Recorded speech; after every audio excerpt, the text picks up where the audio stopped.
The arrogant approach. The conference chamber aboard the Draknathi flagship hummed with subdued power. Admiral Vraxis stood at the center, his forearms folded behind his back as holographic star charts rotated before him. His scales, deep crimson marked with silver, caught the ambient light as he turned to address his command council. "Another species claims this region," Vraxis said, his voice resonant with centuries of military tradition. "They call themselves humans. Intelligence reports 17 colonies established within what we consider sovereignty space." Envoy Talrix, his silver scales marking him as diplomatic caste rather than warrior, stepped forward cautiously. His large black eyes reflected concern as he consulted his data tablet. "My Lord Admiral, perhaps peaceful contact would be prudent. Our intelligence on this species remains incomplete." Vraxis's mandibles clicked, the Draknathi equivalent of dismissive laughter. "Talrix, your caution is noted but unnecessary. The Draknathi Sovereignty has absorbed 43 species across 2 centuries. Our fleet numbers 3,000 vessels. We control 400 star systems. What could a single unknown species possibly possess that would give us pause?" The holographic display shifted, projecting images captured by long-range reconnaissance. The humans appeared remarkably vulnerable, bipedal, soft-skinned, lacking any visible natural armament or protective carapace. They were smaller than Draknathi, less muscular than the Kryn, possessed none of the evolutionary advantages common to successful warrior species. "They look fragile," Commander Syrixia observed, her tone carrying undisguised contempt. "No claws, no armored hide, no natural defenses whatsoever. How did such creatures even survive long enough to reach the stars?" Talrix pulled up additional data, his concern deepening. "That is precisely what troubles me, Commander. Analysis of their public transmissions indicates they achieved spaceflight less than 3 centuries ago, yet they have expanded across multiple star systems with remarkable velocity. Their propulsion technology appears surprisingly advanced." "Enough," Vraxis interrupted with a wave of one hand. "Every species believes their technology exceptional. Every civilization thinks itself unique. Then they encounter the sovereignty and learn the truth. Strength derives from numbers, from discipline, from the will to dominate. These humans will prove no different." The Admiral gestured, bringing up tactical projections. "Our forces have assembled at the border for 3 weeks, 340 vessels, including 17 dreadnoughts, sufficient firepower to reduce their colonies to cinders. They will witness our might and surrender, as all others have done." The awakening. The Draknathi ultimatum was transmitted within hours, flowery diplomatic language concealing an iron fist. "Submit to sovereignty rule within 48 hours or face military consequences." The human response arrived in less than 6 hours. Talrix read it first, his expression darkening. He brought it directly to Vraxis, who read aloud with barely concealed contempt. "To the Draknathi Sovereignty, we respectfully decline your offer. Human colonies represent sovereign territory. Any military action against our citizens will constitute an act of war. We strongly advise reconsideration. You do not comprehend what you are threatening." Vraxis crushed the data tablet in one powerful hand. "The audacity of these primitives! They dare issue warnings to us?" He turned to Syrixia. "What does reconnaissance indicate regarding their military presence in the target region?" Syrixia consulted her tactical console. "Estimates suggest no more than 30 vessels, my lord. Most appear lightly armed, patrol craft and transports. We detect no significant defensive installations, nothing that could pose credible resistance to our fleet." "Then we shall teach them proper humility," Vraxis decided. "We shall not wait the full 48 hours. Target the mining colony in the system they designate New Aberdeen, distant from their core worlds, yet valuable enough to demonstrate our seriousness. A surgical strike. Destroy their orbital facilities. Give them one final opportunity to surrender before we proceed further." Talrix felt ice crystallize in his chest. "My lord, perhaps additional intelligence." Additional intelligence? Vraxis turned, his height advantage making the question feel physically threatening. Secret fleets? Hidden weapons? Talrix, you have served diplomat too long. You perceive shadows where only weak species posture. This is common behavior, stalling tactics, nothing more. The sovereignty was not built through caution. The Draknathi fleet moved into position. 340 warships arranged in standard formation, dreadnoughts at center, cruisers forming protective shells, fast destroyers flanking. An overwhelming display of military might designed to inspire terror. They struck New Aberdeen's orbital stations with devastating precision. Plasma cannons and particle beams tore through infrastructure designed for ore processing, not warfare. Explosions bloomed in silent fury. Debris cascaded into the atmosphere, burning like falling stars. 42 humans died in the attack. As the Draknathi fleet withdrew to holding position at system's edge, something unexpected occurred. A signal cut through all frequencies, overriding Draknathi communications with contemptuous ease. The voice was human, male, utterly calm. Draknathi fleet, this is Rear Admiral Marcus Kane of the United Human Defense Forces. You have attacked a civilian colony without provocation. You have murdered 42 human citizens. This constitutes an act of war. We are dispatching the UHDF Eternal Vigil to your position. You are ordered to remain in system and prepare to surrender your vessels. Any attempt to flee or inflict further harm will result in your fleet's complete destruction. Silence filled the flagship bridge. Then Vraxis began laughing, harsh sound echoing off bulkheads. The audacity! One ship against our entire fleet? They demand our surrender? He turned to Tactical. How long until this Eternal Vigil arrives? The officer consulted instruments, confusion evident. My lord, detecting unusual spatial distortions approximately 3 light-years distant. If these readings are accurate, the approaching vessel is traveling at... This cannot be correct. The indicated velocity exceeds our FTL technology by orders of magnitude. Show me, Vraxis commanded. The main display illuminated with sensor data. Something massive was moving through space at speeds that made their fastest vessels look stationary. The distortion it created rippled through space-time itself, a wave their sensors could barely track. The revelation.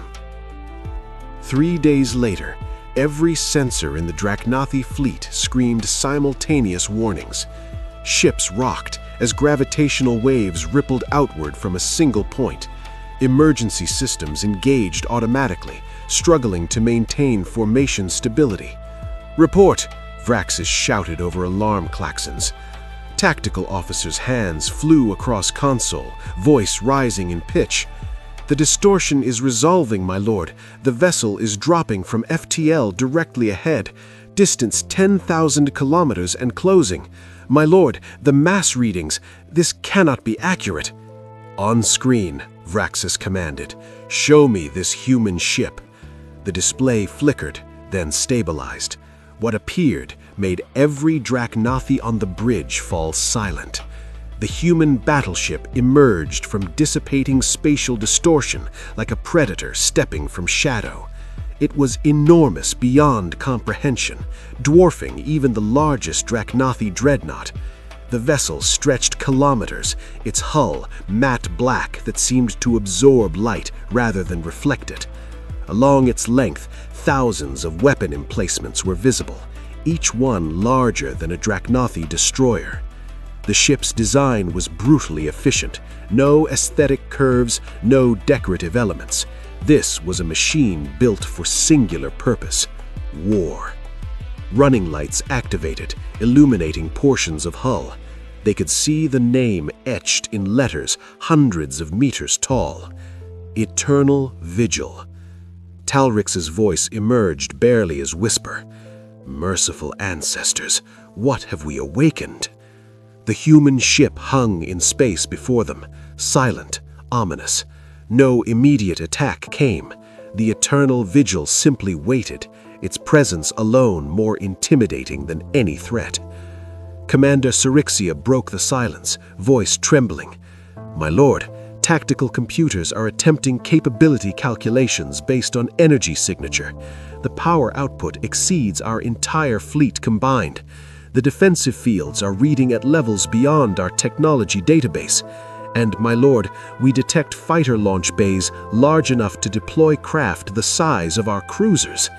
The communications system activated, the same calm human voice. "Draknathi Fleet, this is the UHDF Eternal Vigil.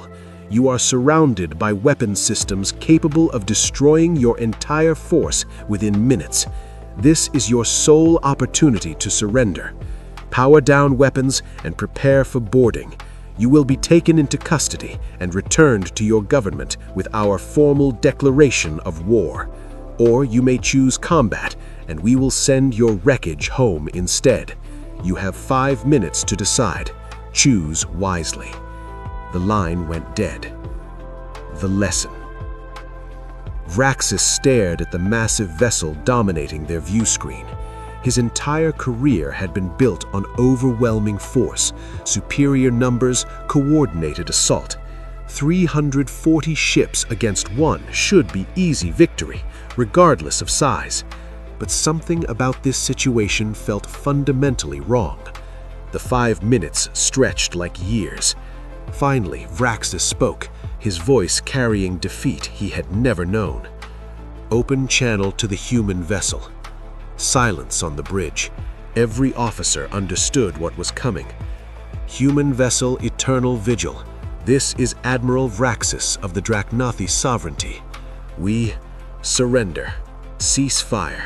We yield." 340 warships, the pride of an empire that had conquered 43 species, surrendered to a single vessel without firing a shot.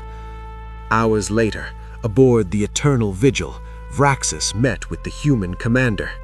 Captain Elizabeth Reeves was smaller than he expected, standing perhaps 5.5 feet tall, with short dark hair and sharp gray eyes.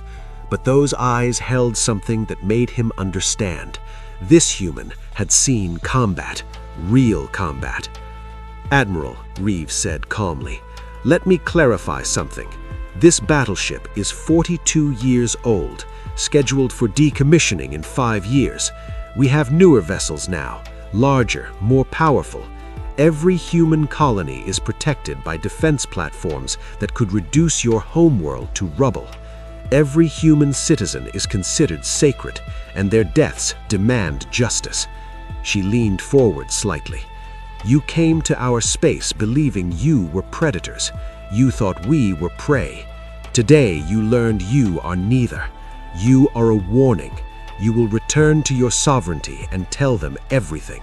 The galaxy needs to understand. Humanity will not tolerate attacks on our people."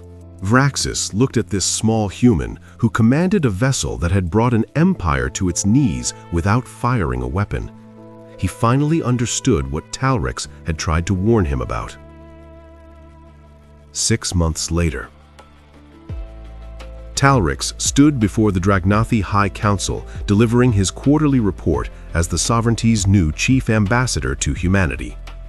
"The transformation continues," he reported. "We have negotiated independence agreements with 19 of the 43 species under former sovereignty control. 12 more are in active negotiation. The human observers report satisfaction with our progress." Supreme Counselor Varthex listened from his elevated seat, aged visibly by 6 months of transformation. "And what of the broader galactic community?" Talrix pulled up holographic displays. "News of humanity's capabilities has spread throughout the region. Several aggressive species have immediately halted expansion plans.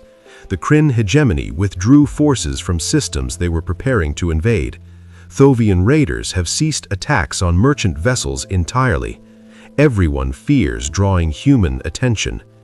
He highlighted several systems. More significantly, 14 species have formally requested human protection, defense agreements, military presence in their space, the security that comes from humanity's umbrella. Vraxis, now serving as military advisor, added perspective. Within 6 months, humanity has become the dominant power in this entire region. They achieved it without fighting another battle after New Aberdeen. They created a new order through reputation alone. Supreme Counselor Varthex stood, walking to the holographic display. And what do the humans want from this new order? They call it the Coalition for Peaceful Cooperation, not an empire. Each species maintains sovereignty and independence, but member species agree to principles: no aggressive expansion, peaceful dispute resolution, mutual defense, free trade. Humans provide military protection and technological assistance in exchange. Varthex studied the display carefully. Your recommendation, Ambassador? Talrix took a deep breath. Complete the transformation process with full commitment. Apply to join the coalition as soon as we are eligible. Transform the sovereignty from empire built on conquest into legitimate government that other species respect. This is not defeat, this is evolution. The council chamber erupted in discussion, passionate arguments on both sides. Far across the galaxy, aboard the Eternal Vigil continuing its patrol duties, Captain Reeves received new orders. Extended deployment as coalition flagship, not for 5 years, but for at least a decade. She read the message with mixed feelings. Part of her had looked forward to retirement, but another part recognized the importance of what they were building. The Eternal Vigil had become more than a warship. It had become a symbol of humanity's military power, yes, but also of humanity's commitment to protecting others. That evening, Reeves addressed her crew ship-wide. 6 months ago, we engaged the Draknathi fleet at New Aberdeen. It was a decisive victory, but what has happened since that encounter matters more than the encounter itself. We have helped build something new, a coalition of species working together for mutual defense and peaceful cooperation. She paused, looking around the bridge. We are not just a warship anymore. We are a symbol of what humanity represents: strength, protection, and willingness to stand up for those who cannot stand for themselves. Our presence prevents wars. Our reputation stops aggressive species from preying on weaker ones. This is important work, perhaps the most important work any of us will ever do. Ship-wide communication crackled with applause and cheers. The crew understood their mission. On the Draknathi homeworld, Vraxis sat in his quarters writing in a journal that would later become required reading in sovereignty schools. In that moment when I first saw their battleship, when the Eternal Vigil dropped from FTL and hung in space before our fleet like a dark god of war, I knew our destruction was inevitable. I knew everything we believed about our dominance was about to shatter. But I was wrong about what that destruction would mean. They did not destroy us as a people. They destroyed our arrogance. They destroyed our belief that might makes right. They destroyed our empire, but in doing so, they gave us the chance to become something better. The humans taught us that true strength is not just the ability to destroy, but the wisdom to show restraint. They could have annihilated us. They chose mercy instead. And in that mercy, they gave us the opportunity to evolve. The galaxy continued to turn. Species that had once been enemies began to cooperate. Conflicts that would have led to war were resolved through negotiation. And through it all, human ships patrolled the space lanes, silent guardians of a peace they had fought one battle to create and countless diplomatic hours to maintain. The age of conquest had ended, not because conquerors were defeated, but because humanity offered something better: security, stability, and the chance for species to determine their own futures without fear. And it had all begun with one human battleship dropping from FTL, its massive hull blocking out stars, its weapons primed but restrained, its crew ready for war but hoping for peace. The Draknathi had glimpsed that ship and known their destruction was imminent. What they had not known, could not have known, was that their destruction would become the foundation of their salvation.